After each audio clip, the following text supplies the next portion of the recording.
YouTube channel. I believe he's going to be chopping those up and putting up a few segments for you guys to look at. And then we had a presentation from Parcel. I'm hoping we get more follow-up from Parcel because they were having some connectivity issues yesterday. Pretty major connectivity issues. So we weren't able to really hear from them what they're working on. So be interesting to hear what they have to say, especially regarding parent DAOs and sub DAOs, transactions taking place in between. Yeah, highlights for sure. I agree. Yeah, yesterday was an epic event. It was actually quite surprising. We held. I was curious to know how long I'd be able to hold people's attention because it's such a long event. But I think 8 hours into the summit, we almost had the majority of the attendees were still kicking around, including Coder Dan, who, shout out to Coder Dan, was actually, I saw him every now and then checking in throughout the night. I guess it'd be nighttime for you. So, you know, that's some real commitment right there to the summit. Yeah, you got some really good notes here, Hardcore. I think all these little graphics you collected are going to be really useful for reference. Yeah, that's true. Yeah, the chat, the GIFs, and DJ sets definitely make life easier. Yeah, we definitely wanted to bring that party vibe. Yeah, I'm hoping we get more musicians and other people who want to participate at the summit, doing cool things like that. Thanks. Yeah, thanks for getting that full upload up there.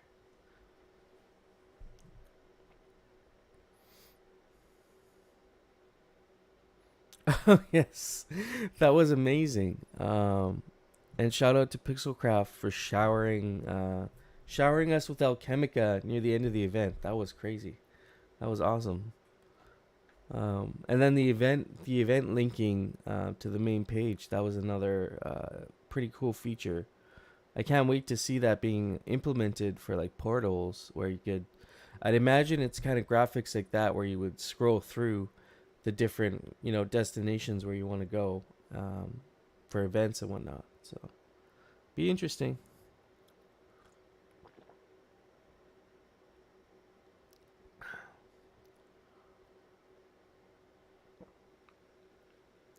We can hear you.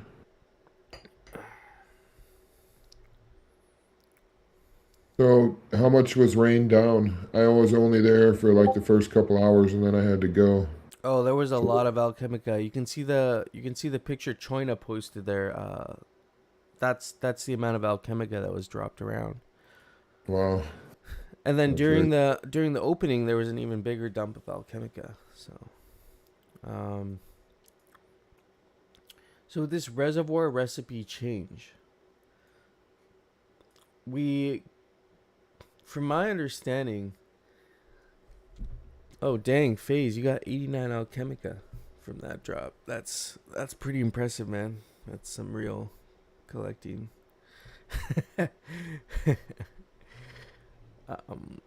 With this reservoir recipe change, I'm just reading through it right now. I know Mikey J and Notorious BTC have put together a pretty like extensive document on the harvester recipes, and I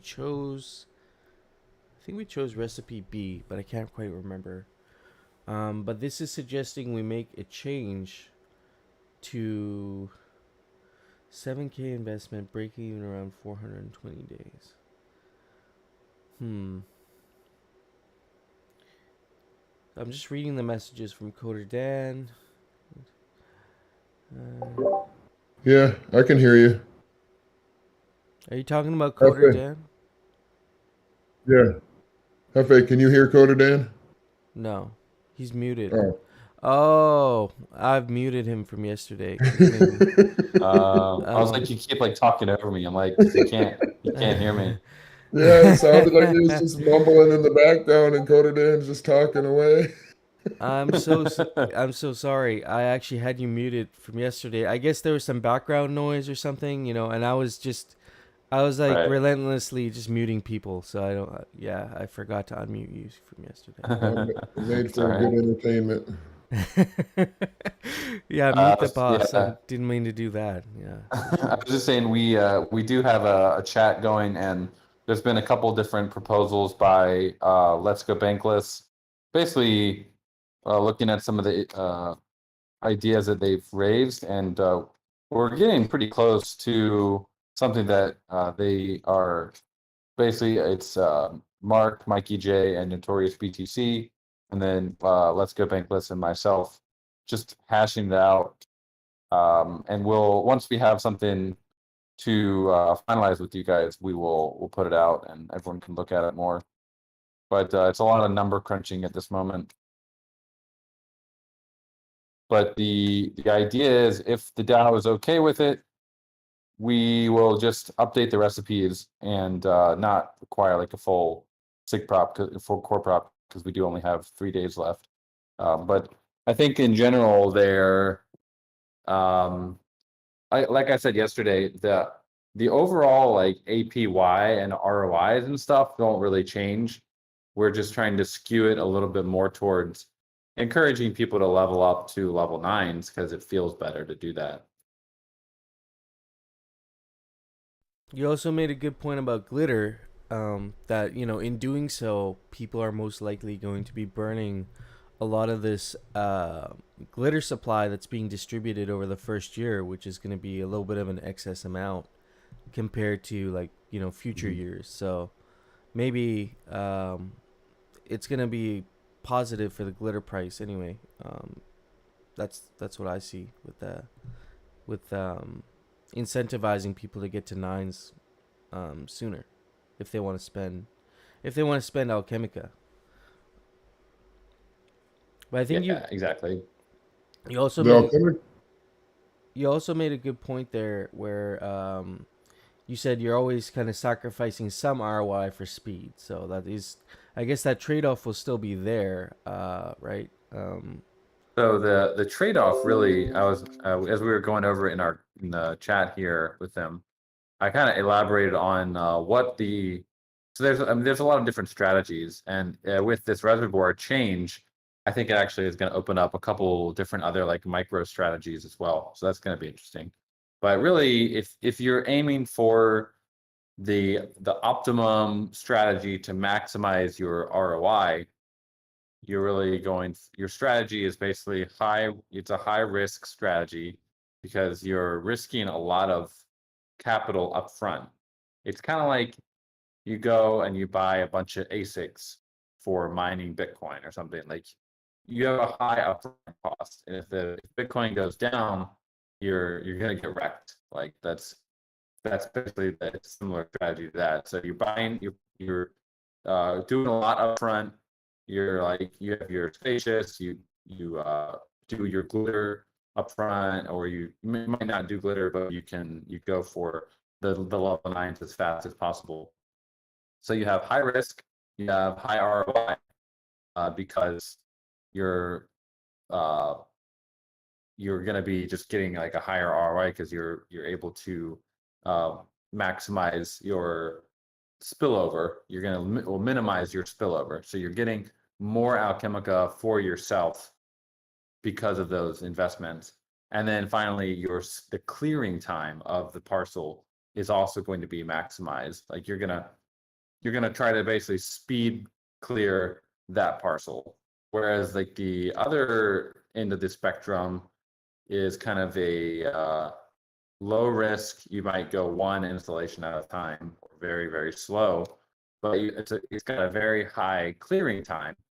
And it also has kind of a quicker break even period, I guess. Like, you could buy something and then within maybe a couple of months, you've basically broken even. Whereas with the other strategies, you have a slightly higher break even point. So there's definitely a lot of thinking involved, and room for different strategies that people can, once the numbers are totally final, And on the 20th, it'll be really fun to start seeing what kind of strategies people adopt. There'll probably be But a yeah. very big spike in Alchemica again as well. I noticed that there's already been a slight spike since you've shut everything down and released some of this new alpha, so.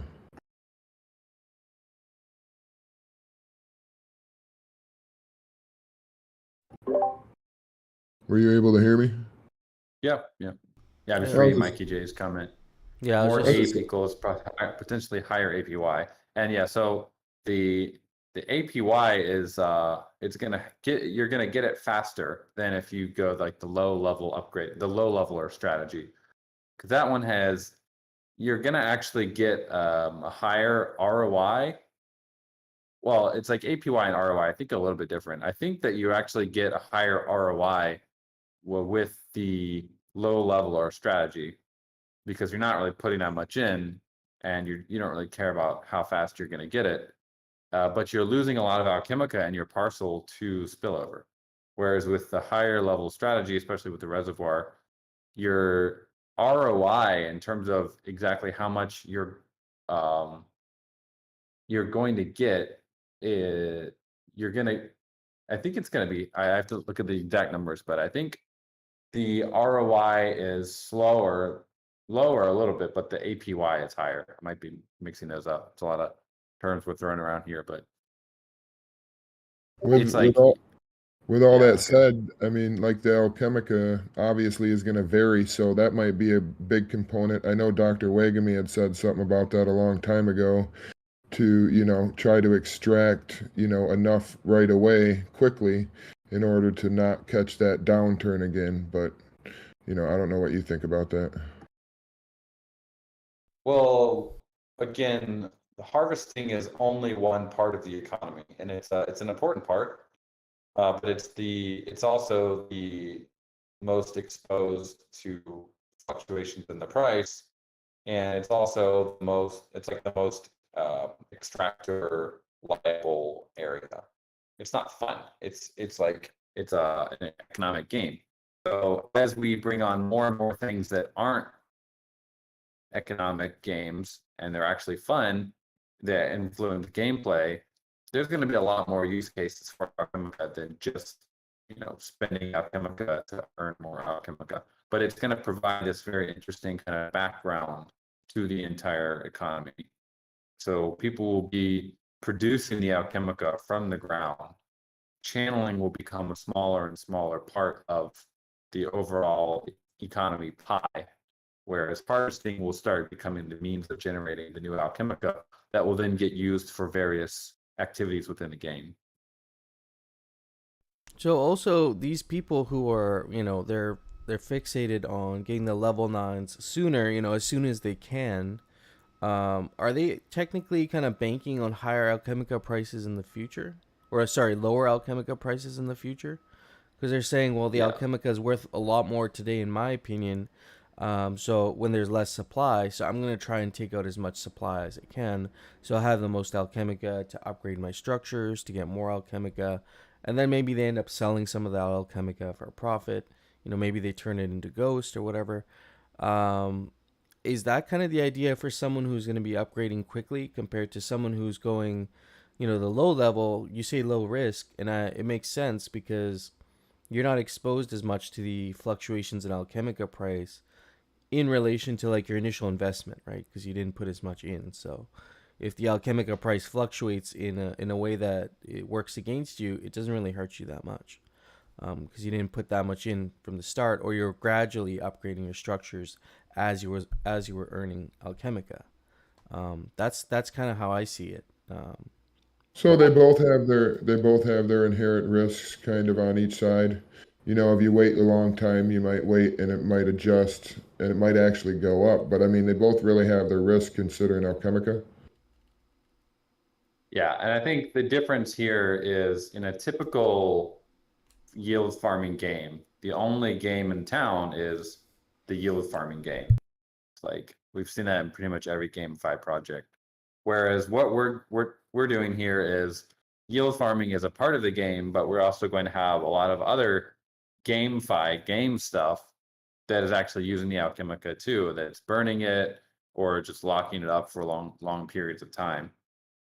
So it's, if you're aiming to extract as much as possible from your parcel as quickly as possible because you want to convert it into Ghost, because you believe that Alchemica is not going to hold up over the long term, over the next year, then yeah, you would probably want to get as much in as you can right now, and then be the guy basically selling Alchemica on the market to Ghost.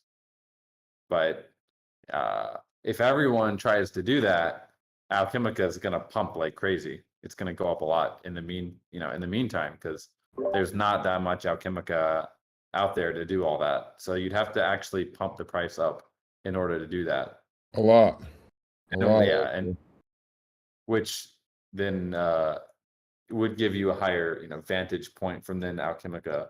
If it pumps up three times or 10 times, whatever it is right now, it's got a long way to go down. But if everyone follows the low leveler strategy, they're basically just going to be kind of chilling for the next 10 years. And Alchemica will likely be more influenced by the game side of it. So we're gonna have a mix of all different strategies. Everyone's gonna have their own. Everyone's got their own spreadsheets or ideas on how to play. Yeah, exactly. We have some thoughtful questions from Solo Geist regarding recovery of Alchemica. He has 3 questions. So the first one's regarding makers, being able to recover several installations at the same time. What do you mean recovering? Like recovering Alchemica. His first question is, being able to recover Alchemica. I think there was some mention where you said, in doing these adjustments, we would have to consider. I lost my train of thought. Oh yeah, he's talking about great battles. Sorry, I was not reading the question properly. Okay, so I don't think that we've really talked about how the great battles or liquidators will affect specific installations yet. So a maker, as far as we know at this point, the maker is just for upgrading things. It's not for rebuilding walls or things. As the game progresses, it could gain that ability, but currently there's no canon about that at this point. In general, what we're thinking at this point, and I think this might have been in the white paper or the Bible somewhere, was certain installations like reservoirs and harvesters, the liquidators can't destroy them completely.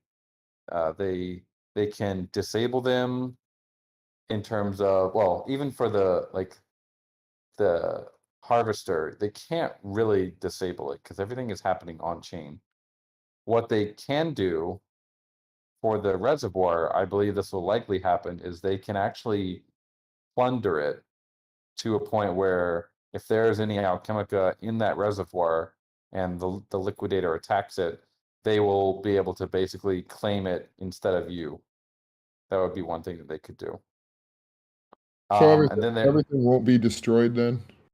I mean, everything is they're not gonna destroy everything. Like, we're not gonna let that happen. That would be insane. That cost a lot of money to rebuild. The things that are going to be destroyed likely is walls and towers, especially towers. Those are offensive structures. I think we even mentioned that in the white paper, that towers will be destroyable by liquidators because they're attacking them. Like if you get overrun, you think it'll like cost a bunch of money to rebuild all your defense, but that'll be over time when the next liquidator attack happens, right? Yeah, I mean, you're not gonna have to like spend a fortune on rebuilding. There will be some rebuilding, but we're not gonna completely destroy everything because of the liquidators. Like they're primarily meant to attack Aavegotchis and things that attack them. They're Now, not. They don't really care about. Will I be able to sit on my property and like kill all the liquidators trying to come through?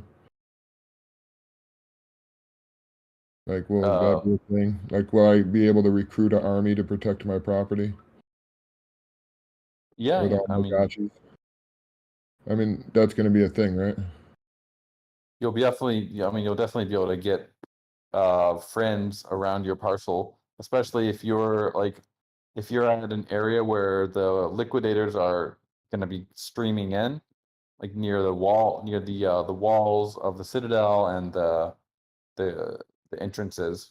Those will be kind of key places. Once they've breached those, it's basically a beeline to the Great Portal. Okay, so they're just kind of, they're not gonna, you don't think they're gonna be worried about the stuff around and attacking everything and getting all that money? Why would they be just going for the Great Portal? Yeah, they might, well, because they know that the Great Portal is going to be very heavily guarded by the Gotchi gang. So they Yeah. might they might fan out and they might go start looking around for other people's, to see if there's any reservoirs that are full of alchemica that they can go liquidate. So some districts might actually have like a really coordinated plan around protecting their district, Hmm. you know? That's The, pretty cool. well, the Great Portal is gonna, Mikey J makes a good point. The Great Portal is gonna have 35% of Yeah. all the crafting alchemica in it, so it makes sense for them to go and attack that instead of, going for Yes. small things. Well, then all the Basically, dis how we've envisioned it working is, if you guys have ever played like a tower defense game, there's always like this area that all the enemies are trying to get into, and every time one of them enters, you lose a life. So instead of that, it's going to be every time a liquidator makes it into the Great Portal, we're going to send them alchemica from the Great Portal directly to their wallet. So pretty cool, they're but then basically, again, all the districts that are around the Great Portal are gonna wanna like work together as well to kind of defend that. Like, I mean, all the districts mhm, together, because that's like the DAO's money, right? yeah, yeah. Right. There's, I mean, it's going to be very interesting to try and balance that. But we'll try. We'll see what happens with Great Battle One. It's most likely, I would guess, that Gotchi Gang's probably going to win in Great Battle One, and we're going to see what kind of fight we put up, because the liquidators are not there's like 9 great battles, so they're going to be sending their worst soldiers in the first battle. Yeah, I don't think it'll be much of a Will there challenge. will there be a couple like testnet great battles or Yeah, maybe. It'd be hard to really simulate it because the liquidators probably aren't going to do much on testnet.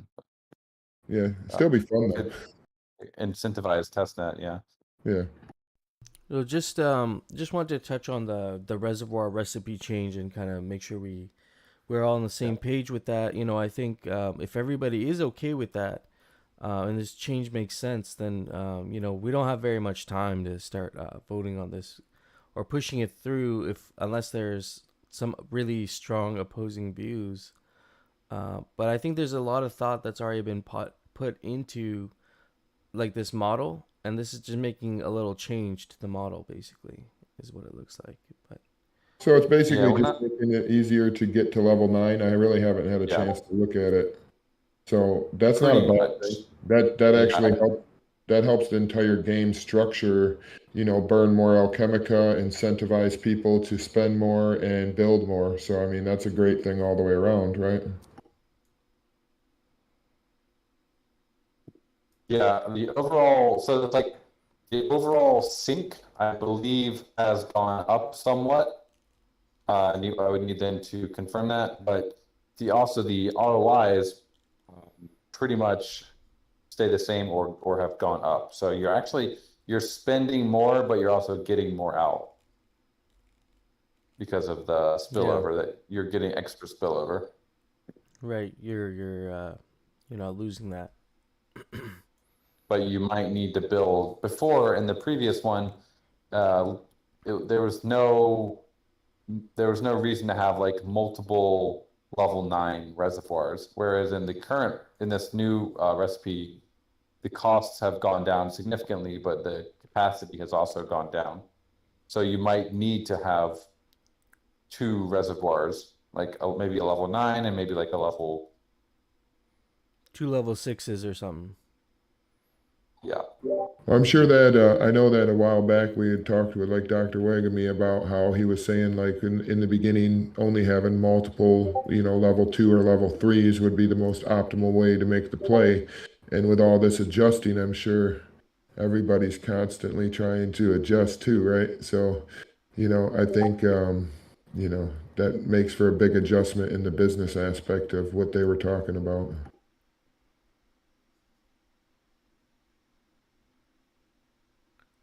Yeah. So I mean, if we can come to agreement to make this recipe change, if you do have a strong opinion opposing this change before we roll out harvesters, you can mention it here in the chat, or you can post on the forum.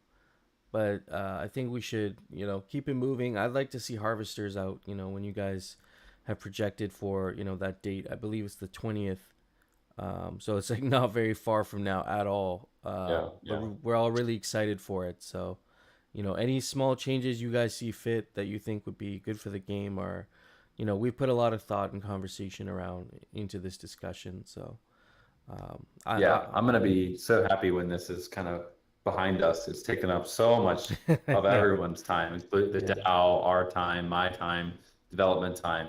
This is a big release, yeah. and this thing is it's gonna be lasting for a long, long time. So we do want to get it right. I'm glad we took a cautious approach to, really being thoughtful in how we were gonna approach this, with harvesters being launched.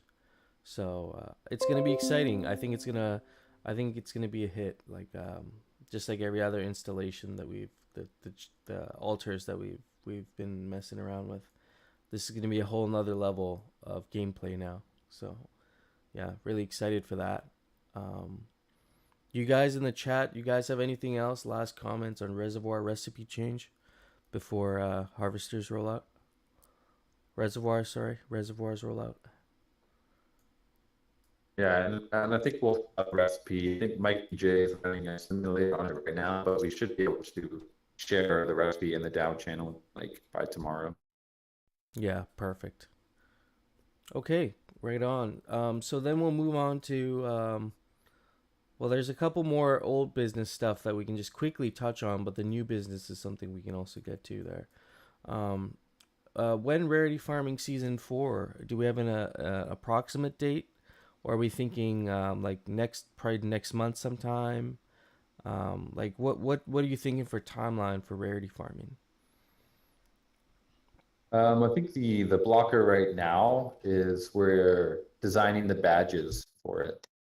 That takes a little bit of time to do that. There's a bunch of other all dev design work that we got going on, but we are trying to get that out and make an announcement for it. Like basically the end of this month, it would start. So probably like on a 28, 29 in that area.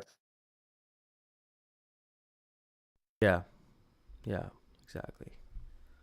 Okay, Yeah, we that's do want to cool. do it in July. I definitely, there's no real big blockers, just we want to have the graphics ready for like the announcement. Yeah, okay, that makes sense. Then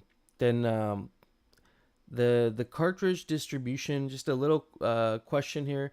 We had the summit yesterday. I saw you tuning in. Was it interesting to hear kind of what all the guilds had to say? It seems like the cartridge distribution model is going to be, something that's going to be widely used and accepted.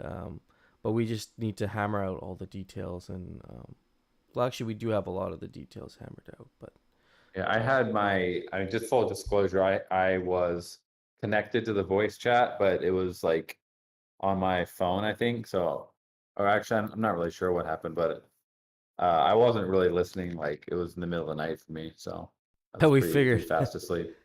But I'm gonna once the recording is out, I'm gonna have a listen for sure. Yeah, right on. Okay. Yeah, it was. I woke up this morning. I'm like, oh, my voice is still connected for some reason. Everybody thought you were just a super based, like dedicated dev staying up throughout the night. But yeah, that actually makes a lot of sense. So the cartridge distribution, you did mention a point on there that you've been thinking about in regards to one cartridge per gotchi might actually work with a specific model, right?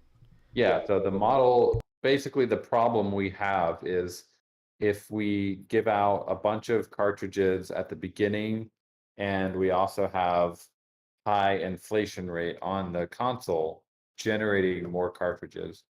I'm just worried we're gonna spin out of control too quickly and basically have like 20, 30,000 new cartridges coming on every month, which is going to just open us up to more bot vectors.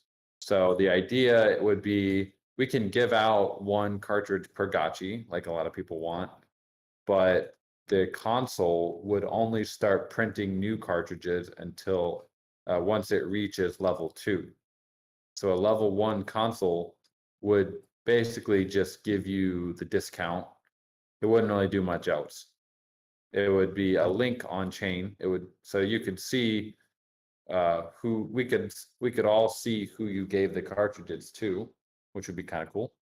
But that you wouldn't actually start printing new cartridges until you've leveled up your console to level 2. Yeah. So that I anticipate we would probably be giving around 5,000 consoles out. I mean that could be too many. We could probably cut that down some. But looking at the amount of active owners of gotchis and realm parcels, it's about 5,000. And Yeah, so that if we sounds gave about out right. 5,000 consoles, I would not expect all 5,000 of those consoles to be leveled up. So we'd probably be looking at like a couple, maybe 1,000 or 2,000 cartridges per month, which is much more like it's a better lower inflation rate than potentially having 5,000 or 10,000 every month at the beginning. Yeah, I agree. We got to be careful with that for sure, because then it just won't work, right? If there's just too many. Yeah, then we have to basically limit it somehow retroactively. Yeah. So it's we want to err on the side of let's be a little bit more conservative with it at the beginning, while also ensuring that those who have gotchis and they want to give out cartridges to friends, they should have enough cartridges to do that. Yeah. Yeah, agreed. We'll I know you guys are working on a ton of stuff right now. We decided as a DAO, I guess, to turn the spillover off right now in the meantime. So we can keep kind of, touching on this conversation as you guys are like developing the cartridge model. So um but I know there's a lot going on that you guys are working on right now too. So that makes sense. Again, this one's touching on the summit, so I'm gonna maybe wait for that one for next week till you've had a chance. I know Zombie Shepherd's gonna be chopping up some segments and creating some more bite-size pieces of content, because the whole thing, I think the whole stream, I don't know how long it was, but I know the event was almost 8 hours, so it's pretty crazy. The Gotchi Gang had an 8 hour event. Six-ish hours. Yeah, that's right. Yeah, that's epic. It's pretty epic. So yeah, I love I was just watching the other side trailer thing they did. We had a 6 hour guild summit marathon. They had a monkey dance in their other side. It was kind of funny to draw the comparisons. yeah. It's just the depth, like we have culture, I think, that's developed here, and it felt there was an energy there at the summit yesterday that I haven't felt anywhere awesome. else. So it was very special, and I'm looking forward to doing more of these summits. We'll be doing them every 3 to 4 months, but we also want to do like an artist summit. We want to make sure that the artists have their own space as well, so we'll be planning something for that in the future. Nice. Yeah. So yeah, moving on to that last point for old business, DAO and Gotchiverse toolset, SDK, and standard software suite. So I guess this is just referring into the SDK development. Do you want to touch on SDK development for a bit? Just general ideas of what you guys have been working on with the SDK, kind of how you guys are thinking about the SDK in general, I think would be good. Yeah, it's been on the back burner a little bit the last couple weeks, just because we're all on working on the farming release a lot. But the general idea of the SDK is that there's kind of two main things that we would have. They kind of link together, but they're kind of separate. So one would be scriptable actions on your parcel that you could basically code and have your parcel react to stuff that people are doing on the parcel. So very simple example would be when someone walks onto your parcel, it could play music, it could do something, it could maybe make an animation with all your decorations, it could play it could show like a message to them. That's called a trigger. So we would have lots of different triggers. We would have entering, exiting, when someone they could pick up something on the parcel, that would be a trigger. They'd be like different triggers. We'd have to basically map out all the different actions that you could do on a parcel, and those could all become triggers that could then do something. And there'd be different actions for that. So, for example, when someone runs into an Alchemica on your parcel, there could be something that happens there. Like when someone collides with someone else on the parcel, there could be something. There could be, you could have a ball on your parcel. When someone collides with it, they pick it up. That when they put it down in a special zone, that could count as like a point. So basically, I mean, imagine Warcraft 3 or like moddable kind of scripting actions that you could do on your parcel to kind of give it more life and give it more options for extensibility. That would be the kind of the first thing. The other thing would be smart objects. This is kind of what we talked about more in the original light paper. So you'd have things that can link up to APIs or smart contracts that are outside of the game. So you could have you could code an NPC with some language. You could code something to show your health factor on Aave. You could code something to actually interface with Aave and do something on your parcel. You could code basically interactions that you want to have with that object. Or that object could be something that it could be a 3D model that you've created, and that 3D model could react to different states on those APIs or on the parcel. So those are the two kind of main two categories there. But the overall idea is we want to have with the scriptable parcel, this is basically what you would use to create like a little mini game on your parcel. Like if you want to have soccer or some sort of like game where Alchemica is dropped under a certain situation, people could play a game on your parcel. That would be using the scripting. And then if you wanted to create like some cool 3D object that could react to stuff in the game, that would be the smart object that changes based on different states. And that's very high level, and we still have a lot of brainstorming to do on it, and exactly like how to come at it from a wide enough angle that it's going to allow a lot of creativity. But those are the two general categories. It gets people thinking about what they could possibly do. Like you also mentioned, being able to write a script, that interacts with, could possibly interact with like on-chain events, and then having that being somehow either displayed on your parcel, or having an NPC that's like, telling everybody you got wrecked because your health factor is like below a certain level. I think that would be kind of funny. But yeah, there's a bunch of ideas there for sure. So it'd be interesting to hear more, as you guys are developing the SDK.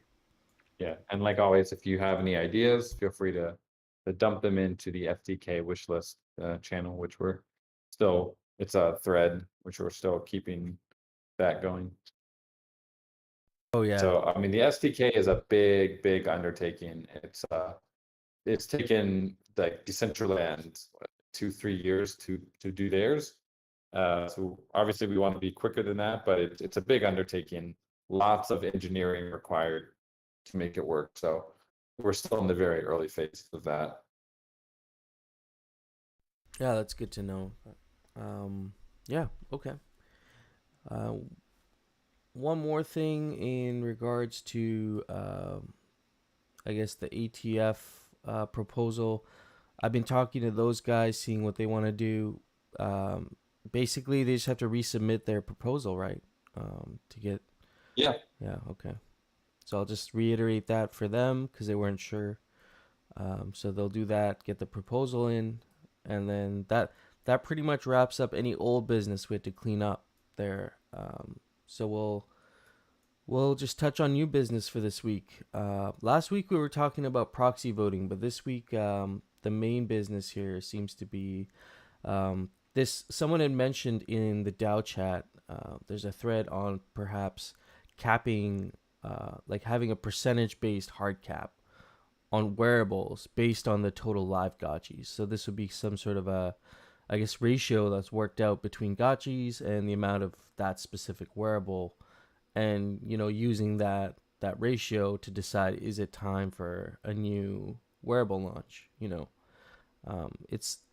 This has been a conversation that comes up every now and then, or has come up every now and then with wearable inflation. People are concerned about that over the long term, where we could have haunt ones happening a lot, or sorry, haunts happening a lot less frequently than wearables being released. And if that gets too out of control, then we might end up with an excess supply of wearables, in relation to like how many gotchis we actually have in circulation. So that's a topic we can get into today and kind of see what people's opinions are on that. So I don't know if you can see the Miro board, Dan, but someone has created a chart there that shows, the slot, number of items, the item cap, and then they say 10,000 haunt 3, but I don't know. That's undecided also as a metric, so I don't know. What does that mean? That there would be 10, like for this one face godlike, does that mean we need 10 new items for 10k gotchi haunt 3? So basically it's saying here, the godlike rarity, there's number of sets 1, so it'd be 5. The percentage of gotchis based on 10,000 haunt 3s would be 0.026, and then the proposed cap is 0.04. So then that means you could create 7.76 items, but then you can only have 5 godlikes, so that doesn't.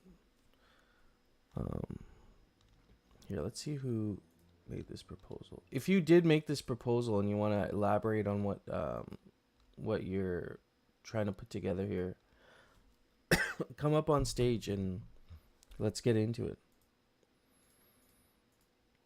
Yeah, it almost sounds like we're under the cap for godlike face items right now.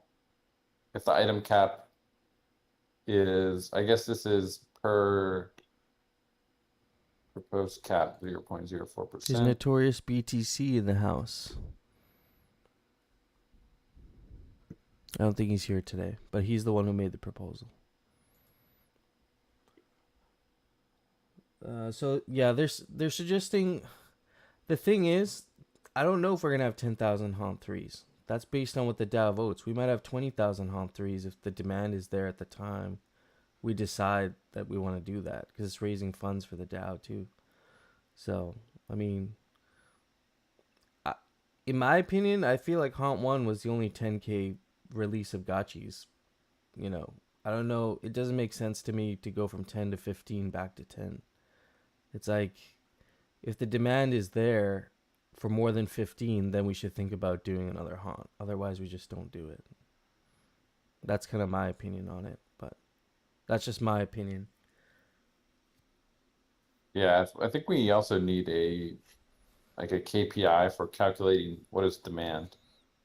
Gotchi lending is one of the ways to do that, but for that to be realistic, we probably need to have spillover, and we don't want to have bots for those to both be. If those have both been completed, then it should be fairly clear to see what the demand for new gotchis is. Yeah.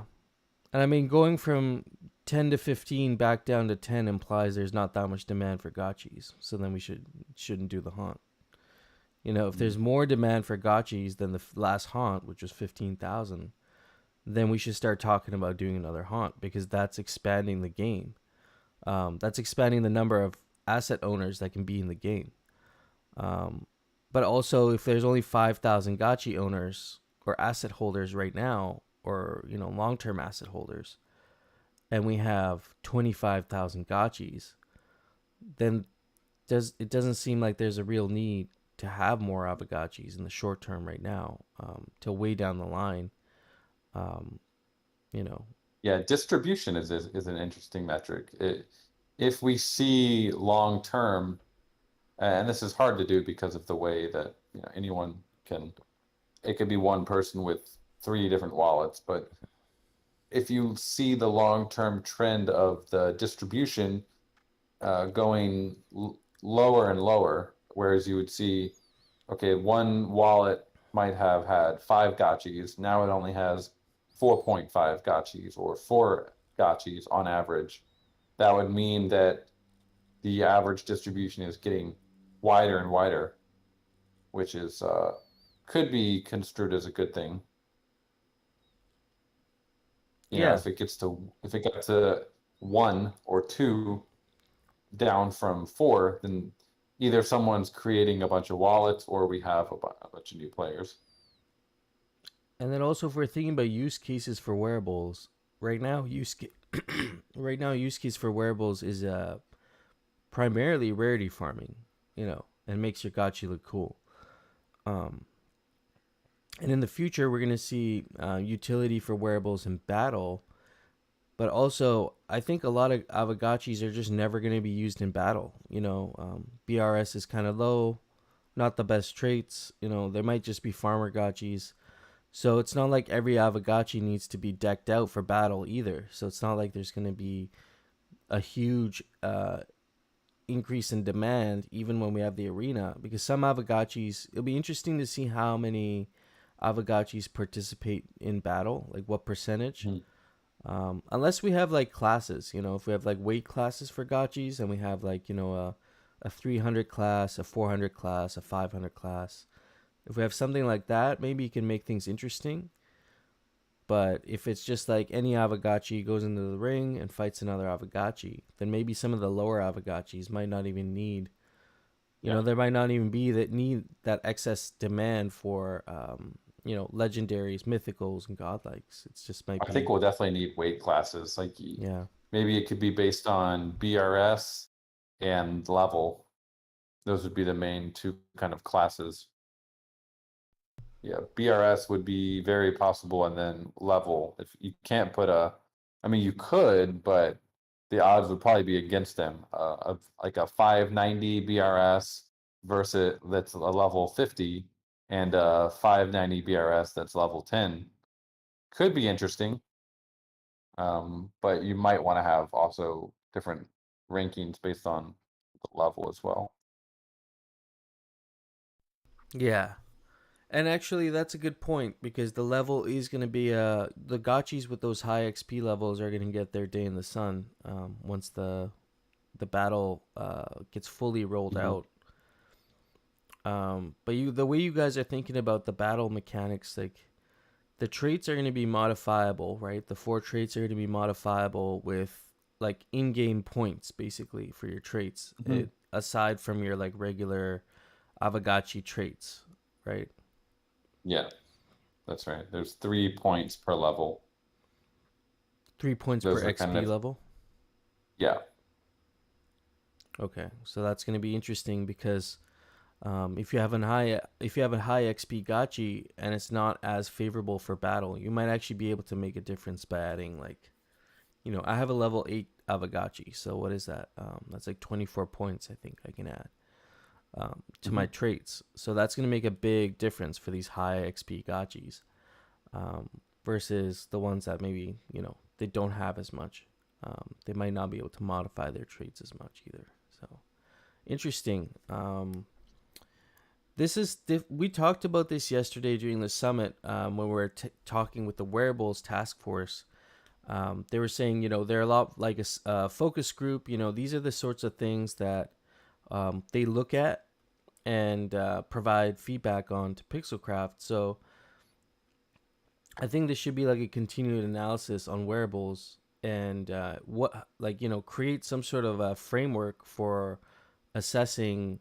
Maybe this is something the WTF can put together is kind of a framework for assessing, at what point do we need more wearables and creating some sort of a model. If they're able to create some sort of a model to assess, okay, is the wearable ratio like way off right now? Because we're not going to have that pressure from friends anymore if we're going to be transitioning over to glitter. So there's not going to be so much of a pressure from this inflationary points system where every couple months we have to do something to clean up those points. Otherwise, they just keep stacking and then the drop ticket prices get affected. So it might be a good time to start looking at this as a model because we'll have to decide on our own as a DAO when it's the right time to do it. Because we also don't want to make the wearables too scarce either, where it's really hard to get even a common wearable under 100 Ghost. Like that's not going to be it's not going to be very attainable for people. Maybe some common wearables that are very OP or weapons or something, maybe they'll have a greater value baked in. But then you still want to make sure you have some wearables. Someone new to Aavegotchi can buy an Aavegotchi and then go to the bazaar and get a wearable for like a reasonable price. We want to make sure that at least there's some availability, but also not that a common wearable floor is like 100 or 200 Ghost. That might be a little bit unobtainable for a lot of people coming in. Yeah, I mean, we have to be careful with that line of thought because as we've all had many discussions over, if we think like with that mentality, I mean, I'm partially for that, but also we do want to have it's an NFT game, so scarcity is the lifeblood of NFTs. That's true. Yeah, that's true. Yeah, we don't want to dilute anybody either. That's for sure. But there's got to be maybe there's a way to have like the way I kind of think of these wearables is kind of like they're kind of like OG wearables in terms of, for example, the godlike. These current godlikes that we have, they don't have any level requirements on them. And we could add level requirements to them, which we didn't, but we could. So for example, we could say, we're going to put out a new godlike weapon, but you have to be level 40 to equip it. So that godlike, it would still be a godlike, but its market value probably would be lower because fewer gotchis would be able to use it. So that might be one way to introduce a new kind of class of wearables without diluting the previous OG types. And they would be cheaper because only a certain subgroup of gotchis can use them. But and maybe they're weaker as well, like so to really give a differentiator between the OG ones. Yeah, and the current and the new ones. It's like rare Pepes. Like you have the original rare Pepes and then you have the fake rares. It's like the fake rares are still pretty dope. Like people, well-known artists make them, and the rare Pepes are discontinued. They're the OGs. They're the original collectible, like card of the series. But then they have like these new series called the fake rares, and that's like these well-known artists. They're still very like cool collectible things, but then those OG fake rares are also, they're treasured, you know. Yeah. So yeah, this one, if we did that, it would be, we have to think about all the implications, but as fact that it would make unlocked godlikes or OG godlikes way more overpowered because any gotchi can use them. So they would be able to maintain their price compared to the new wave of wearables that are level gated.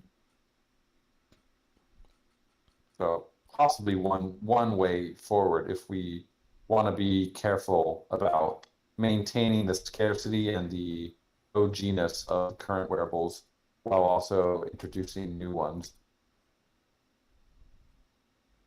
Yeah. Also with the godlikes though, if you're like not very strategic of a player, like, you know, I think the godlikes will drain a lot of your AP too, right? When we talked about like the battle mechanics. If you swing like a Black Portal Mage Axe, maybe it'll drain like half your AP, so you swing it twice. But maybe one shot will kill a Gotchi. So if you're not, Right. you know, if your shots are not well placed, then you're gonna be like sitting around waiting for your AP to recharge, and that might be the other Gotchi's opportunity to actually, you know, get some attacks in. Yeah. Yeah, it's just people. I'm just reading the comments here. People talking about the floor price around gotchis.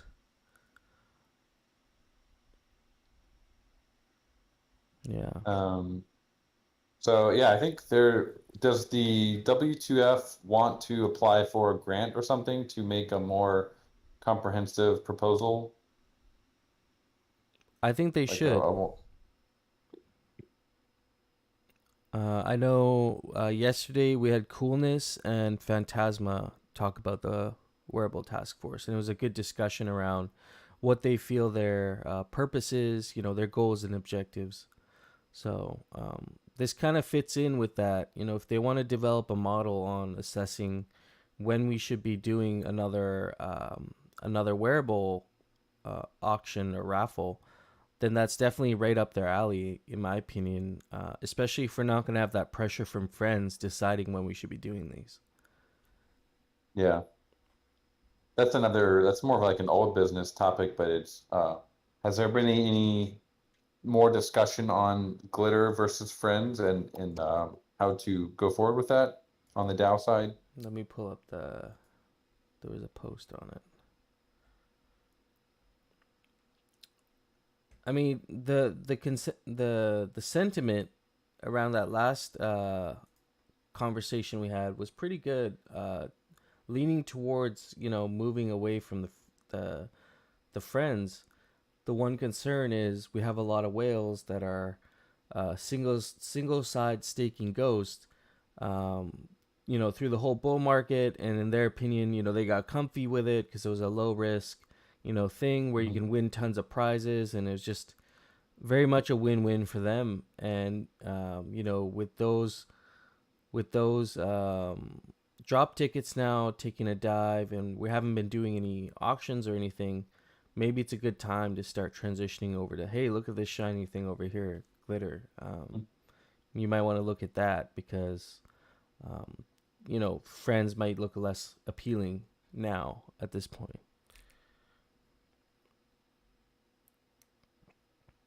I'm just reading some comments in the forum here. Here's the post. Plug it for you guys. Oh yeah, you got it there.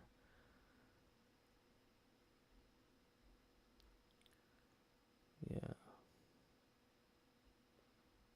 Yeah, once we are finished with this farming release, we can devote a little bit of dev time to preparing, looking at what the different contract changes would need to be. I don't think they will be very significant. Basically, just adding the ability, we need a conversion rate for glitter into into raffle tickets. That's the main Yeah. like addition to the contracts that we would have to add in. And then, I mean, if people are going to be able to mint tickets with glitter, would those be sold in the bazaar? And you know, I guess it'd be interesting to see what those ticket prices would be. But the glitter, Yeah, so there's two ways to go with that. yeah, One could be yes, we can sell them in the bazaar. We continue the ticket market. The other way would be the staking contract now acts as an AMM, and you can buy and sell tickets. You can convert your glitter into tickets. You can convert tickets back into glitter, but there's a surcharge on it to just kind of prevent people from going back and forth whenever they want. So that would be also one way. You wouldn't really see anyone minting tickets until there's a raffle announced and they're getting ready to do it. We could potentially have like a bonding curve scenario. I just I don't really. I guess then you would have people minting them early and then trying to flip them on the bazaar later. I think the effect would really be the same. reading a comment 'Cause- from 'cause- Ghosty Fever here. Because glitter is already liquid. Like you don't Yeah. really need a market to sell glitter. Liquidity is not super great, but it's probably better than the liquidity on the ticket market right better now. than tickets, I was gonna say, yeah, because you have to sometimes play that game of lowering the price more than you'd be willing to, just to get your tickets sold, because there's so many being brought onto the market. Ghosty Fever says the reason we should remove tickets is because it creates an expectation to hold raffles, like we were saying. We would need to keep shuffling more raffles as we go, or ticket prices keep dropping. We cannot, because yeah, we'll be getting more friend stakers over time as well. We cannot provide that promise, as there needs to be a demand for the underlying asset that's being raffled out first. Otherwise, it's just the NFT holders suffering in the long term, and people will stay away from investing into the NFT. It might be different if we make the raffle tickets untradeable and only a reward for stakers. At least you will not feel rugged by ticket prices dropping in value, as they'd be a free token only. I personally prefer moving to glitter, as I do not see many raffles in the near future as long as market conditions stay the way they are. So that's his. I think that's I mean, that I kind of echo that what he's saying there. I don't know if the raffle ticket should be tradable. Like, you just stake it and then that's your reward. You put it into the raffle and you earn. At the same time, though, I guess, there's people that like to accumulate the tickets and play the game of increasing the odds the most in their favor. But if you made them untradeable, then basically your winning percentage for the raffle would be directly correlated to how much you're staking, which would be your somewhat of your investment into the ecosystem. So basically, the more you've staked, the higher your chances of winning, like some items. Now, the only thing with that is, does it favor whale staker too strongly, or is the distribution among stakers, is it distributed widely enough for the small, between small stakers and large stakers, enough that we can say, everybody's still going to have a great chance of winning something based on their stake. That's something we would have to talk about if we were to make the raffle tickets untradeable. Yeah. We're just talking about what happens if we allow them to be redeemed for glitter versus not allowing them. And if we do allow them to be redeemed, we really the staking contract would basically be the AMM. And if we don't allow them to be redeemed, the ticket market basically becomes a market for speculating on the future play. Like it's a futures market on glitter almost. That's an interesting way to think about it. Like I'm gonna cash my glitter into this ticket today because I think there's a there's a new something coming out that's gonna prop up the price of glitter.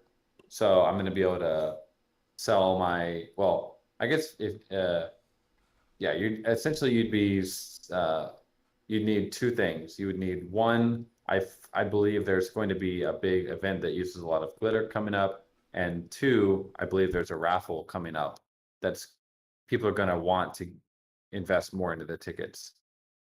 This is the only way to get them, because one from now, glitter is going to be 20% higher than it is today, and there's a raffle. Yeah, and I mean, it'd be interesting how those events also now tie in, because now you're also tying this in with upgrading your structures. So now you actually might have to be more strategic about that. If you have to buy market glitter to burn, you might want to do that not right before a raffle event, because, you know, the ticket prices are going to be up. Therefore, the glitter prices are probably going to be up due to demand. I don't know. Yeah. There might be some more strategic thinking around that in the game, like as far as like the meta of playing the game. It can make things like pretty interesting if you have to make those decisions. You know, do I want to upgrade my structures right now and, you know, get more alchemica from higher level installations, or do I want to, you know, hang on to this because I know the glitter prices are going to pump before the raffle, and maybe I can even sell the glitter into something else like alchemica or ghost or whatever, and play some sort of like an arb opportunity.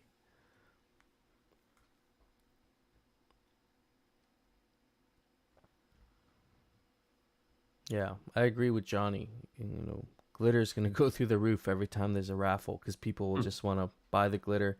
Will there be a fixed? Do you think there'll be a fixed price for the tickets, kind of how we have now with friends? Yeah. Yeah. Yeah, so a couple things. DNX says AMM should smooth that up, referring to the glitter going to go to the roof.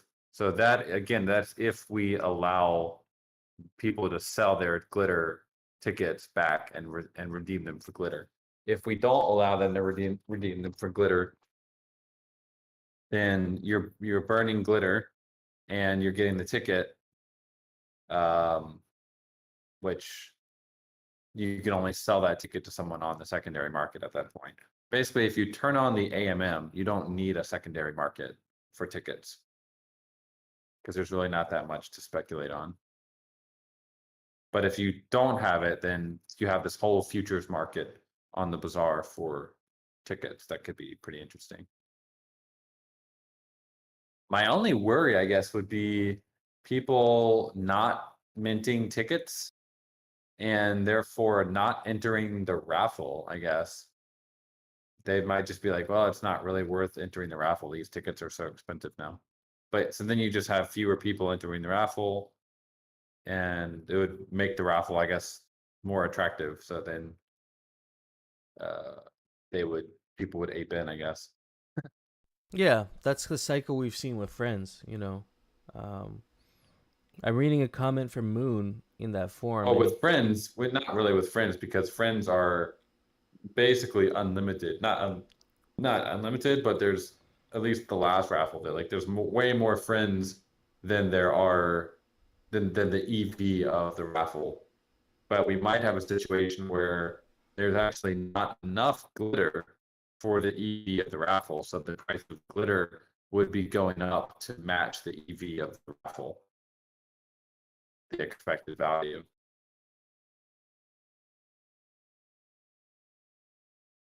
Because right now it would be interesting. Right now, raffles are basically a thing that we do to offset friends that are being generated. Whereas maybe with a glitter model and where you can't, there's no AMM, so people want to speculate on these glitter tickets. If the value of the raffle was higher than the value of what people want to spend their glitter for, you might have a situation where the raffle actually like triggers people to buy more glitter because then they need to get the tickets because the EV of that raffle is higher than all the glitter that's currently floating. so that sort of flexibility might be good in a situation where we allow for selling, like ticket selling and with it, with glitter. Yeah, my only other worry is, and this is more of a long-term thing, but if we introduce too much burning for glitter, somewhere 5-10 years down the line, there's going to be no more glitter left. It'll be a glitter Good problem to crisis.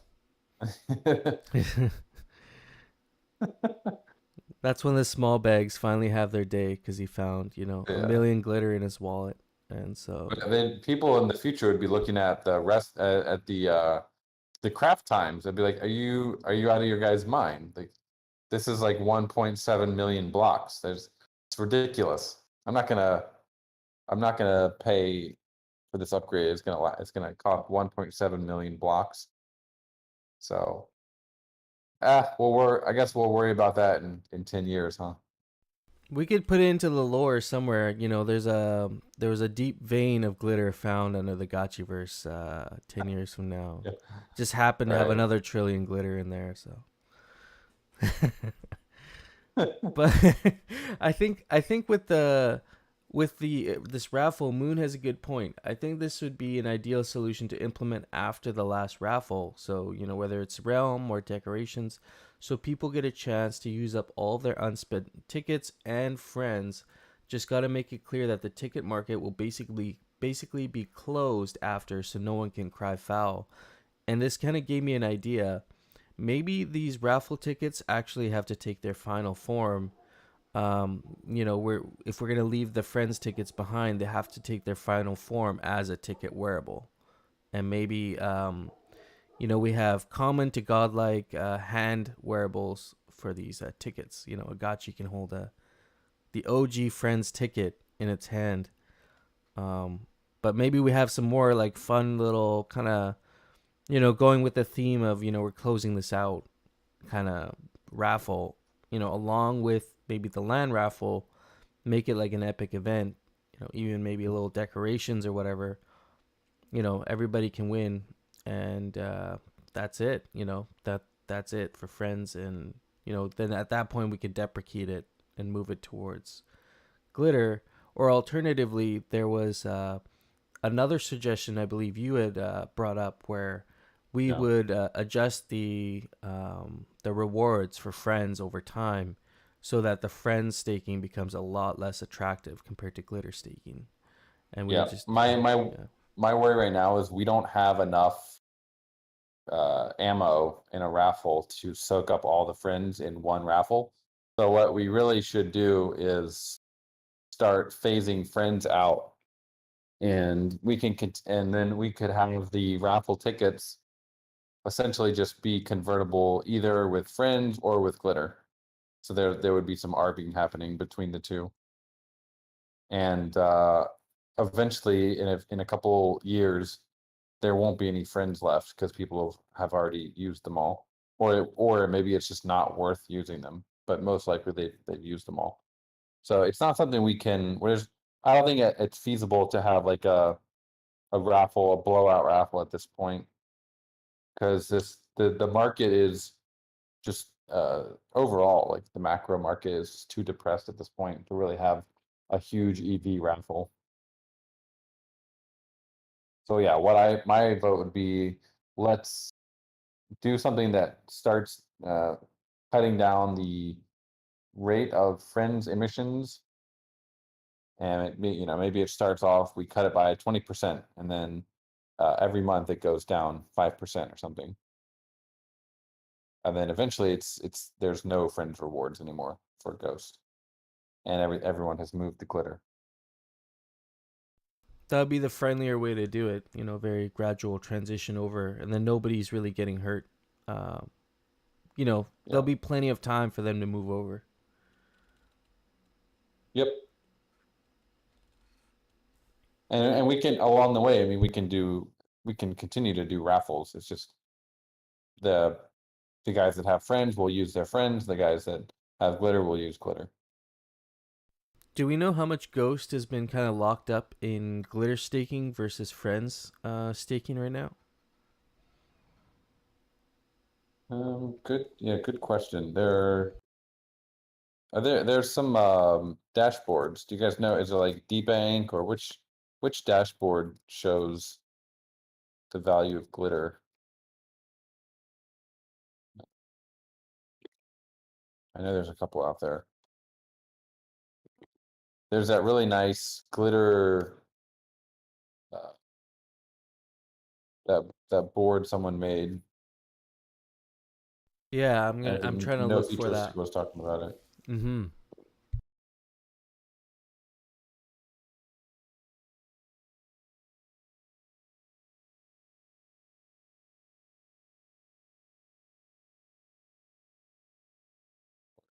Dune?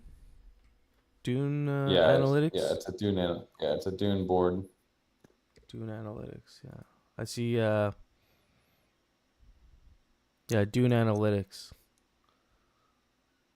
So the glitter market cap, uh, 1,193 glitter holders, glitter supply. On Graham, he's in the chat. Nice board. So glitter market cap, glitter holders, glitter supply. Does it? I don't know if it shows the staking though. Let's see. Who is spending glitter? That's pretty Oh, it nice. does show the staking pools, the glitter staking pools. It shows how much ghost has been locked up in the pool. So Yeah, for great. So Ghost FUD yeah, staking value of 400,000. So that means there's 400,000 of liquidity in that pool, equivalent to 151,000 Ghost. Very nice. Ghost FOMO. Okay, doesn't. I don't FOMO see the doesn't info say for it. that one. Yeah. Yeah. Huh. Okay. Doesn't Guess it he doesn't hasn't look done like those it's yet. fully built out yet. So maybe it's a work in progress. Yeah. If anyone wants to give this guy a grant, or if he's on the call, he should apply for a little Dune Analytics grant. Those are like we paid someone for a grant a while back for a board. Yeah, I don't know if they did it, but they didn't really maintain it very well, so it's kind of wasted. But yeah, Dune Analytics boards are great.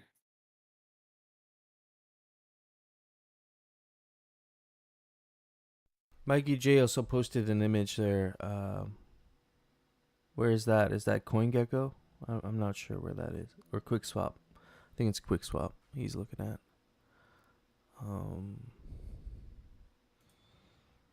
I can't see the columns because I'm trying to look at the numbers there. I think that 250K, 110K, or no, I'm not sure what I'm looking at here. To be What's honest, that one all the way on the right? Is that FTV? on the far right, FDV. Okay, Yeah. there we go. Transactions, Oh, nice. price, liquidity. So, Ghost. So 400,000 for the Ghost FUD, 450K for Ghost FOMO, 310K for Ghost Alpha, and 330K for Ghost Keck. So they're, yeah. So that's, what is that? 850.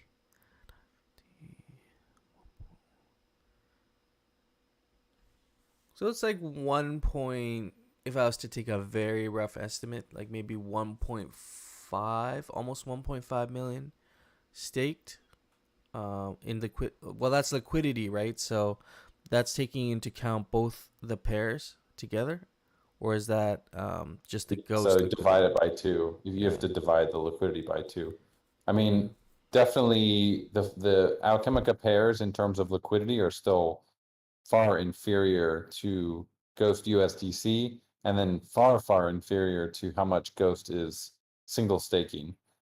I think the single staking Ghost will likely just move over to WAP Ghost, but WAP Ghost is currently only 5% of the rewards. So if we want to get more of those guys to move over, we would need to increase that, because it's not like Friends where it's unlimited. It's that 5% is limited. So the more funds come, the more it gets diluted. So the worry would be if we move over to Friends, we move from Friends to Glitter, that the single staking those guys would be like, you know what, I don't really want to do that. I just want to have single staking Ghost, and WAP Ghost maybe isn't that attractive. So you know what, I'm just gonna sell my Ghost. Yeah, and that's the concern there with so much ghost out there outside of these pools. We want to make sure if we're going to do that, the transition, we want to do our best to try and get these people over to this pool and show them why this is attractive to do. So, there's one part. Well, part of the attractive part would be Glitter might go up in price, which would then basically, the more Glitter goes up, the more value is generated every day in terms of Ghost or USD from the rewards. So if Glitter is let's just say Glitter is $1, right? And we're generating like how many millions of Glitter every day? We'd be generating all that money in real value. Right now, it's obviously not $1. It's like 0.00004. So whatever the current daily emission is, that's how much value is being generated, and that's approximately how much value people will want to stake into the pools.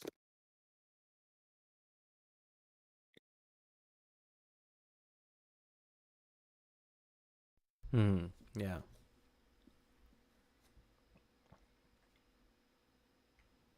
So I think the big point here that we need to basically just figure out is what are we going to be doing in terms of getting that transition over? Like, how are we going to get these people over to Glitter? Are we going to be doing, it sounds like doing a big raffle and burning a bunch of friends up is not going to be the answer, just because we have like way too many in circulation to do that, I guess. But maybe a better solution would be to incentivize people to move over in terms of their return. You can get a way better return over here with Glitter if you were to, do what you were doing, and either, you're minting tickets and selling them like you were before, strategically, or you're just selling the Glitter as a return on your Ghost, because that's ultimately maybe what those single stakers. That's the reason why they have it in this pool currently, is they're earning an APY on their Ghost. So they would still be able to do that. Doing that with Glitter, I just wonder if it has any negative impact on Glitter itself. I guess the only one would be maybe the long term in 10 years issue, but short term, do you see anything bad that could come out of that? Someone, let's say I have a couple $1 million worth of Ghost single staking, and I've just been selling my tickets off and earning the APY. But now I can't do that. I have to stake it for Glitter. So, I'm most likely to maybe then just stake the Ghost and then sell the Glitter. Is that going to be, do you see that being bad in any way? Just to respond to that point here, I do want to maybe reiterate. So when we think of the rewards that someone's getting for single staking, there's like 14, maybe 10 to 15 million Ghosts that are single staking right now. So if we start removing that, let's just say we completely removed it today, and all those guys moved over to single staking Ghost. Let me pull up the dashboard here. Ghost is currently earning 360 Glitter per block. Okay, so we do a little bit of math. 360 times price of Glitter. That's about 0.016 USD per day. We multiply that. Let's multiply that by 43,200 for a daily rate. So we're generating about 709 USD every day from the WAP Ghost pool. So I don't know what the current rate of, like, how many rated from single staking and the value of that. We could calculate that. If anyone knows exactly how many single staking ghosts there are, we could calculate that times the floor price of a drop ticket and kind of compare those. I can pull that up in a second here. Yeah. I mean, Gachinomics, he has a question there. Why do we want big single staking whales in the first place? Wouldn't that be as bad as bot issue? They'd be using the people with skin in the game as exit liquidity. I don't know. In my opinion, having a lot of big stakers is also probably good for the price of Ghost if you have a lot of Ghost holders. But if you remove that, maybe there's a possibility where they just sell their Ghost, and maybe that's negative for the ecosystem. Maybe that's bad for the price. Maybe some of these potential whales who are just single staking the Ghost right now, they don't realize the value proposition of the game. But if you're invested in an ecosystem that's growing like we are, the value is only going to become apparent over time. And I mean, the hope there would be they would realize, that there's an opportunity that they're kind of missing out on by just single staking Ghost and maybe not buying land or maybe not having an Alchemica operation. In my opinion, that would be kind of the thing to consider with some of these large stakers is there's a potential for them to actually spend that Ghost in the game when they have that realization, right? We're growing, we're adding utility. There's going to be arena battles. There's going to be quests, dungeons. Like, this game is I feel it's going to have its moment in the sun. And if you're already single staking a couple million Ghost, well, hey, that's not really that hard for you now to go into the bazaar, unstake your Ghost, go in the bazaar and, buy a couple gotchis, portals. Making that switch is not that hard when you've been rewarded by the token for so long. To spend that now in the ecosystem and get an even better return doing something else. So I think that would be one perspective to take. But I also see your way of it as well. There are definitely some single stakers will just be doing that just because they like that yield for the tickets, and that's it. I almost got the numbers here. Yeah, no worries.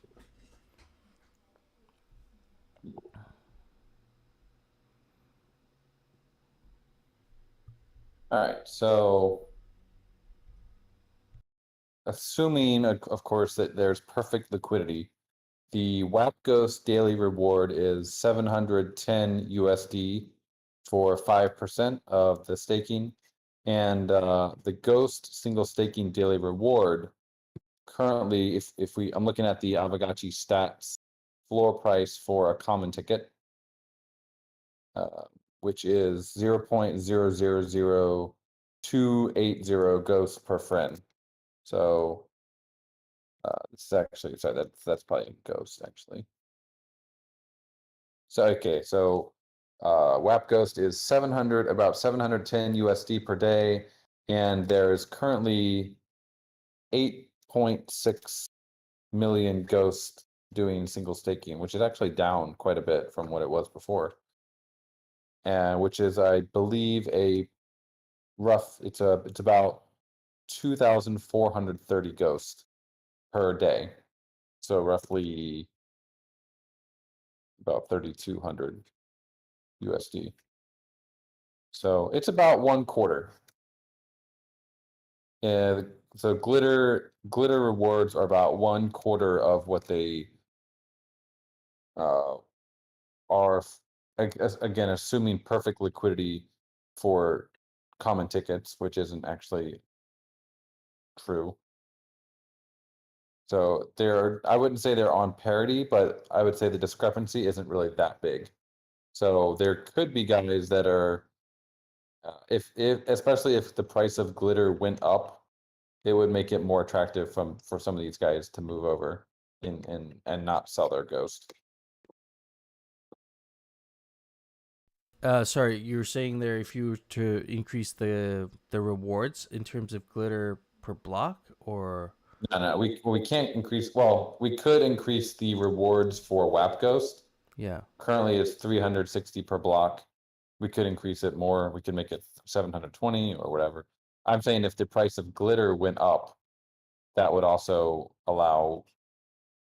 It would increase the amount of daily value for these guys as well, which would then result in more people staking their ghost.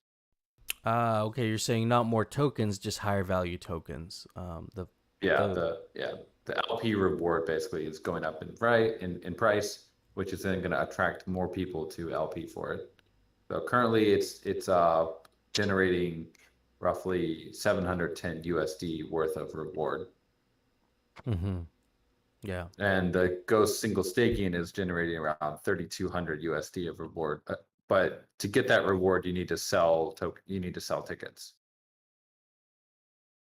That's not always ideal, right? Like what we saw with the, overproduction of friends or tickets released into the market. The ticket prices went from like around 8 to about like 1.8 or 2 Ghost. So there's definitely a strategy. You have to be strategic around selling the tickets. And I like the fact that with glitter staking, there's always a market for it. There's always demand for it. There'll be continued demand for it as we're building out. So that is going to be another aspect to consider. Like if I was a single Ghost staker and I was using this as a, some sort of a passive strategy, then that would be a lot more appealing, right? Okay, well, I can stake this Ghost and get some glitter. We have to remember Ghost is on Aave too, so it's like we have all these people finding Ghost on Aave. The hope would be that they figure out how to stake for glitter, and then from there start, digging into the game a little bit more. I think would be, if I found Ghost on Aave and I did research on it and I said, okay, well I can actually stake this Ghost on their platform, earn some glitter, and then what can I do with glitter? Okay, I can sell the glitter. What else can I do with glitter? Okay, I can burn it to upgrade these installations. It kind of starts this trail of breadcrumbs, hopefully, if we're able to get people on Aave, finding Ghost, figuring out what it is, what it does, where you can stake it. Okay, put it in this pool here, earn these tokens, and then what can you do with these tokens? You can do all this stuff with these tokens, including mint tickets like I was before. So it's not necessarily a bad conversion. I think it'll just maybe take time and, informing. I think educating and informing people on what's actually going on while we're making that transition over is also going to be like really important. Yeah, another way I think I agree. It's good marketing to have our name out there on Aave. During this transition, if we did want to cater to the single staking whales a little bit more, like you mentioned Hefe, we could increase the percentage of rewards that temporarily that they're receiving. Right now it's 5%. The other pairs are getting 15% basically, and Ghost Matic is 5%. Ghost USDC is 15%. So if we wanted to cater to them a little bit more, offer kind of an olive branch in a way, and say, okay, we're gonna double the rewards for 6 months, and it'll be a little bit more attractive. So you can move your Ghost into this for the next 6 months. If we wanted to cater to single staking Ghost a little bit more, which I don't think it would be a bad idea to do that. I mean, they are some may say they're lazy single stakers, but at the same time they're holding Ghost and they're not that much they can do rewards right now. So the fact that there's still 8 million Ghost single staking is still pretty impressive, I think. Sorry, you went a little robotic at the end there. You just try repeating that last bit there. just the fact that there's still 8 million ghosts. Can you guys hear me okay? Yeah. Yeah, so there's still 8 million ghosts doing single staking, and I think that's like it's down from 14 million where it was before, but there's still 8.6 million ghosts earning friends every day. Basically, long time preference waiting for the raffle. So I think offering a slightly higher WAP ghost reward would help incentivize those guys to move over once we start doing the conversion over to glitter. Yeah, I mean, But even if some of not that gets moved required. over, yeah, not required. But even if some of that moves over, they say, hey, well, I can actually earn a little bit of a better APY, moving some of it over. So just start getting some of that ghost over to glitter, I think, is the main goal. We might also see that they just earn the glitter and dump it immediately.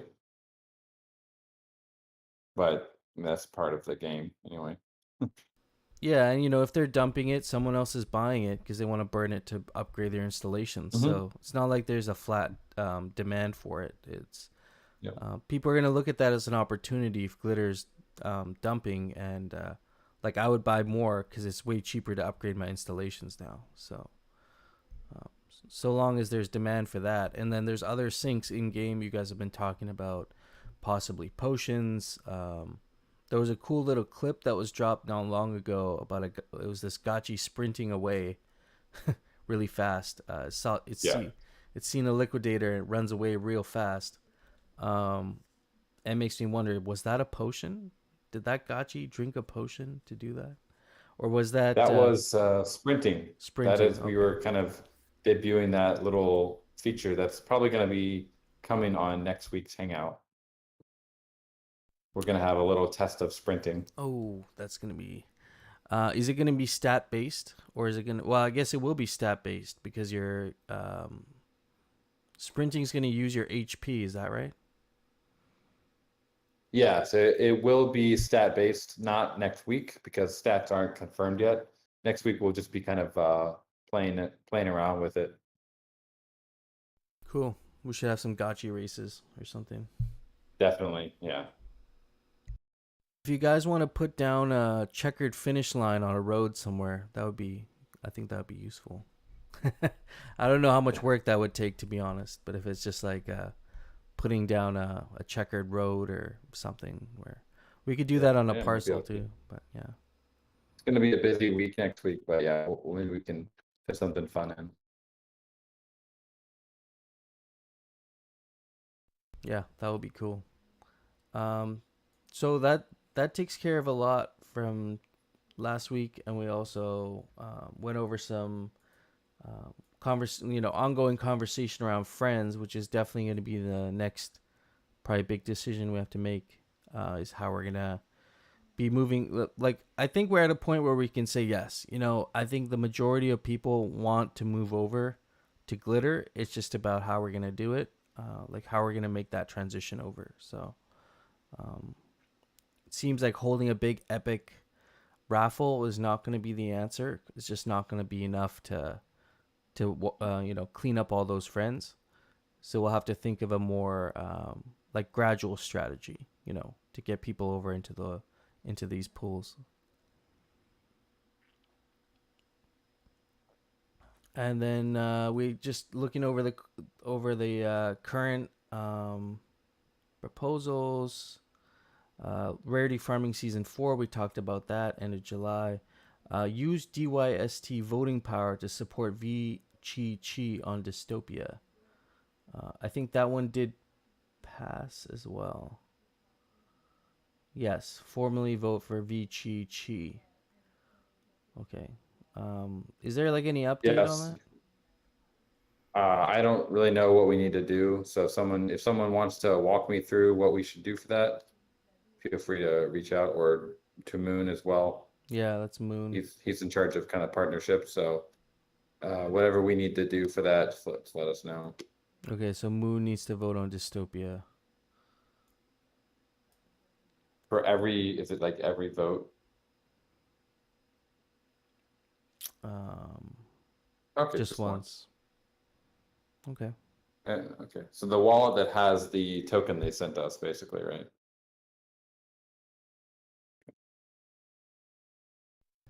Yeah. Okay. And then the last bit there, configure voting power for AM Ghost, WAP Ghost, and all glitter staking. Do we need to do a move to a core prop for that? I thought it had a core prop. Did it not? I think it was a sig prop. It passed. Okay. 13 Yeah, million. we'll make a core prop for that probably next week. I Yeah, see great. there's 2 votes. Okay, yeah, there is. Okay, yeah. There's 2 votes on Snapchat for some reason. We will yeah, we'll get that made into a core prop. Cool. Well, I have to get Yeah. off, guys, but yeah, went over a lot of stuff, and I think let's keep the conversation on Friends Glitter moving. If anyone wants to do any more analysis on it, that would be great. Feel free to like apply to the DTF for some funding if you have a solid plan of what you want to do. Otherwise, there's no deadline for it really, but it's something that needs to start happening if we're going to do that. So Yeah. It's a gradual we need movement. to run the numbers and figure out what the kind of optimal conversion rate for glitter to raffle tickets is. And it seems like I think we're leaning towards not having the AMM for the tickets. It would be a one-way street, just like it is with Friends, because that just it incentivizes a little bit more market behavior, which is always interesting. And then the conversion rate, and then also the deprecation rate of Friends. How when we launch this, how fast we want to start disincentivizing the Friends part. So a couple of decisions to make there. Okay, good. Noted. We'll definitely focus on those points for like future discussions and ongoing discussions, and then once we kind of feel like we're at consensus, we can maybe work on some sort of a sig prop or, um, with the exact details of what we're gonna be doing. All right, cool. Well, everyone have a great Sunday. Looking forward to next week, guys. It's gonna be big. Oh yeah, I got a little. I'll be putting out a thread. Actually, I'm working on right now. It's gonna be a long thread on harvesters that I'll be putting out there. So. We're launching this thing in the depth of the bear market, so it is the timing is a bit strange, but I think it's also it is what it is. We're gonna everyone will have a nice head start when the bear market ends and the bull market begins again. Well, Glitter will be will be interesting. I've noticed the awareness around Aavegotchi. We're a little bit louder in the bear market because a lot of things have faded away. So Yep. that's the way I look at it. Yeah, and I was actually working with our designer today on V2 again, and we're I don't know if you guys heard, but one of our devs on the team had a kind of had a fall and is recovering. So that's V2 has been a little bit slower because of that. So everyone could have prayers for Candozo, but he's recovering. I think he's getting better. But he's been out for a while, like past couple weeks, recovering. But we took that time to continue iterating on the design of V2, and it's really getting nice. We're gonna do a little bit more work on it, but we really want to start focusing on that initial experience that people get when they come to the site, like the onboarding, and really make that better and better. Because as everyone knows right now, like come on to Aavegotchi, like what the hell is this thing? So we really want to focus on that experience, and we're have a new UI designer that's come on, really great, helping a lot. So V2 is going to be lit, and it's going to really help the experience of getting people into Aavegotchi from that first moment. Oh yeah, V2 looks clean. It's gonna be, as a very nice UI. Yeah, that was the videos we made were the like before the UI, this new UI designer came on. So he's even taken that. It's even looking even better. So it's cool. It's going to be cool. Oh So dang. yeah, I think there's a lot of potential here. We're gonna really shine in this bear market. It's probably got another good 6 to 9 months on it. So strap in, and we're gonna amp up our shilling once V2 is alive and the harvester's alive. Gameplay, we're gonna have Twitch. People will be fighting in the arena with their gashis. It's gonna be a lot of activity happening. Really pumped. Yeah, we're about to turn the volume up. Someone even Mhm. suggested your Sergey's alt with the red plaid shirt, so I totally feel that vibe. It's It's awesome. He pretty doesn't have the cool. sandals though. Oh yeah, that's like your jam. That's like the knockoff Birkins with the red plaid shirt Yeah. and the saddle chair. Yeah. Gotta Cool. I stock up. gotta head off. Yeah. Have a great Sunday, everyone. Yeah. See you on Wednesday is next. We'll make an event here, an announcement in the chat soon. Wednesday will be an XP event. We'll make an announcement for that soon. Oh yeah, Wednesday will be a big deal. That'll be exciting. And XP will definitely be coming very soon. We were just working on the script today and run it. It's looking perfect. So should be able to drop that XP. One kind of blocker with it is that it's currently configured. We can only give out 500,000 XP every 24 hours with the account that we have. So we put that limit just in case the private keys got lost somehow, that no one could like go on a crazy XP bonanza. So there's 6 core props, 6 sig props. There's a lot of XP to give out, so it's probably going to be over like 2 or 3 days. But lots of XP will be coming out next week for sure. You should check out All right. Times Birkenstock meme before you exit. Yeah. All right. Yeah, no. Thank you for hanging out with us, and we'll see you Birkenstocks. on Okay. Wednesday. Alrighty. Yep. Later, guys. Later. Peace out, friends. See y'all on Wednesday.